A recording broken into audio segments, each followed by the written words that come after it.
Now, let me say something about the views of parents on this issue, because that, of course, is relevant. And this is something about Down syndrome. Obviously, people with Downs are not profoundly retarded. It's not the kind of category I'm talking about at all.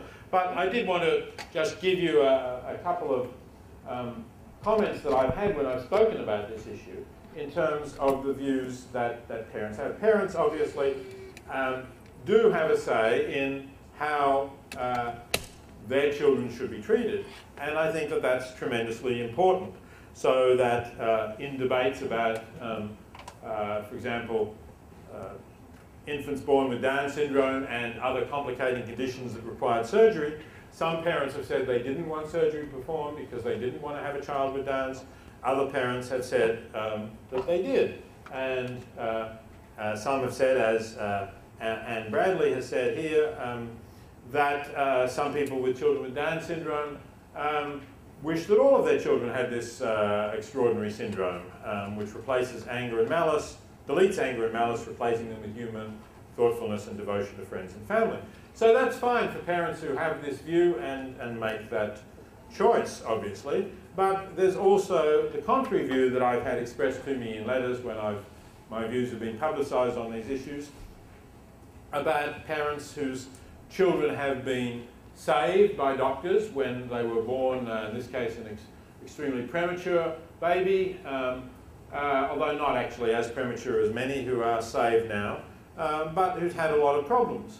And this woman wrote to me that had she known what was in store for her son, and had the doctors asked her whether they wished to intubate him, in other words, to keep him going on the ventilator so that he would survive, she would have said no.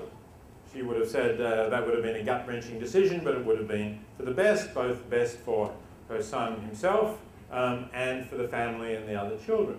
So the views of parents on these issues go in both directions, and I don't think, therefore, resolve the question in a way, if you like, in favour of protecting life in all cases.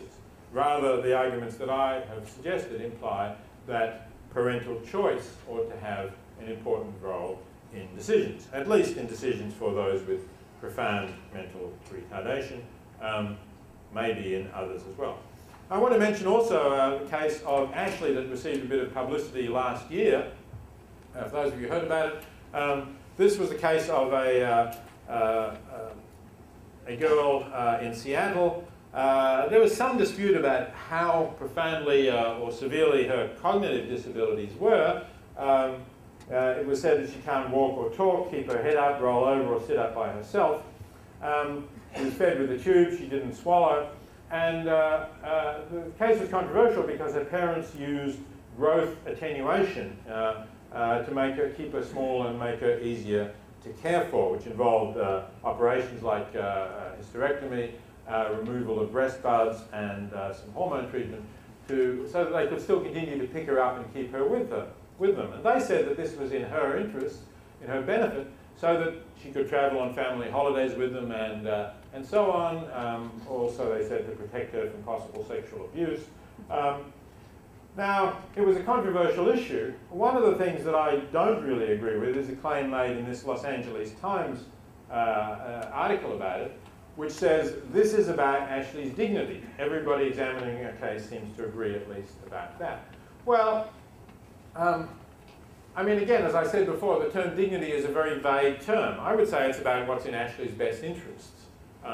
We are prepared to use the term best interest for animals without too much hesitation. We know what that means. We're not prepared to use it for non-human animals.